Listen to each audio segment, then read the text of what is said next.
coaching's coaching. I know we always like to have this gendered conversation about men's, women's.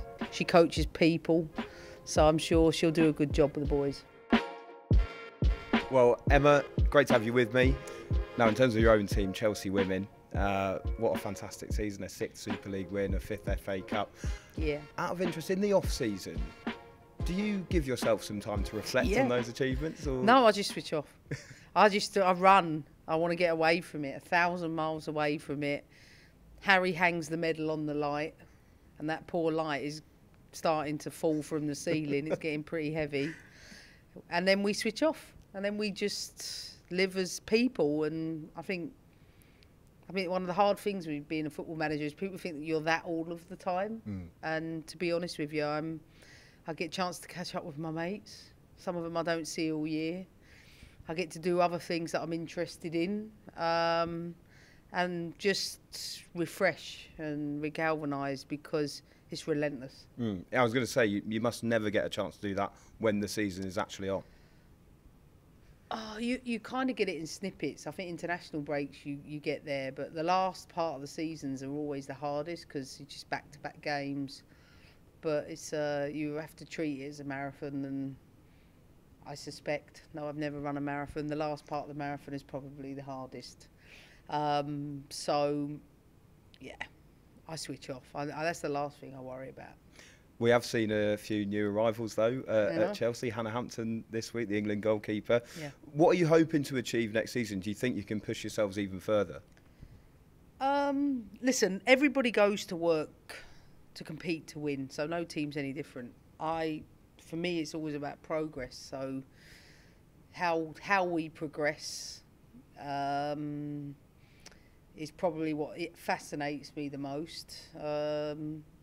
We don't have a lot of outgoings, and the players that are coming in, I think, strengthen us in a way that's needed for the next level. And we're aware of the challenges and the threats of everyone else, but for me, I just focus on like us, what we do, how we do it, and can we do it one step better.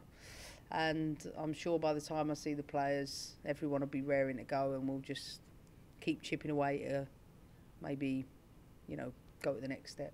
In terms of women's football, there was some big news yesterday.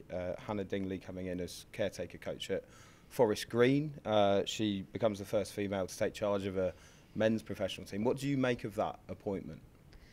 Well, clearly, her ownership of, know the quality of her work, and she is the best candidate for the job. Otherwise, they wouldn't put her there.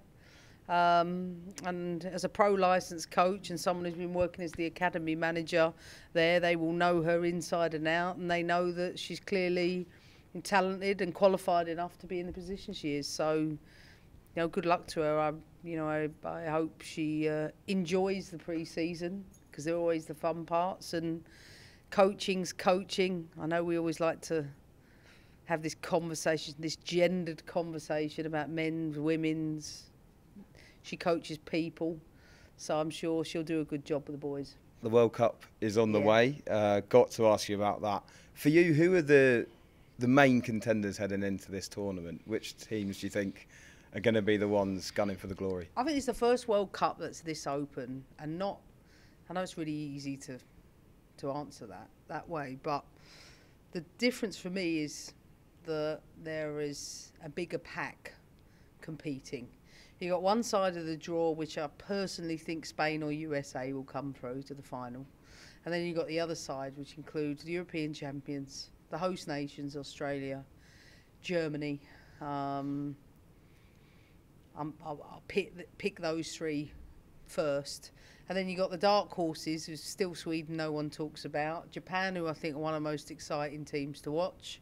Norway, that's got an impeccable front line. And I think it's the team that manages to keep healthy, because we've seen that lots of teams have key injuries, England included. So they've got to keep as many players available as possible. And then, I think, get the momentum at the right time. It's 7 games. I always find that bonkers. You play a league season, the 50-odd games a year, and then you're world champions on the back of 7 games. Everything has to be right So, and I think every team going into the tournament probably doesn't necessarily have their best squads.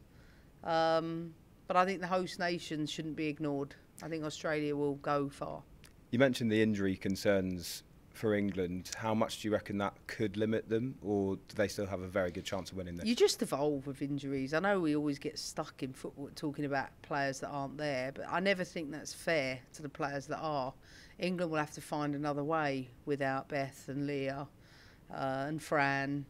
You know, they just have to find different ways to express themselves. And right now the key for England, I think, is momentum. Haven't had a lot of games. You see they look a little bit rusty, but as a manager, I know they'll get out there, they're training, they'll play another game. I think their group games will be manageable. They can build some momentum on it, and they're European champions for a reason. There's enough quality in that squad to keep pushing.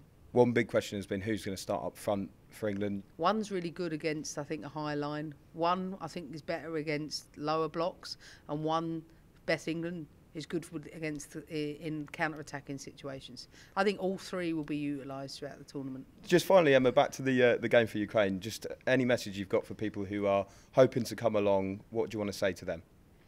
I mean, first of all, come along, watch the most unbelievable group of world football players that have competed at the top level, and raising money for Ukraine is undoubtedly, you know, not just one of the reasons to come out and watch the players perform, but also because we want to get behind both Shevchenko and Shinchenko in what they're trying to do for their country. I think it's a wonderful opportunity for everyone, and let's pack Stamford Bridge out. Fantastic, and good luck with the game. Cheers, thank you.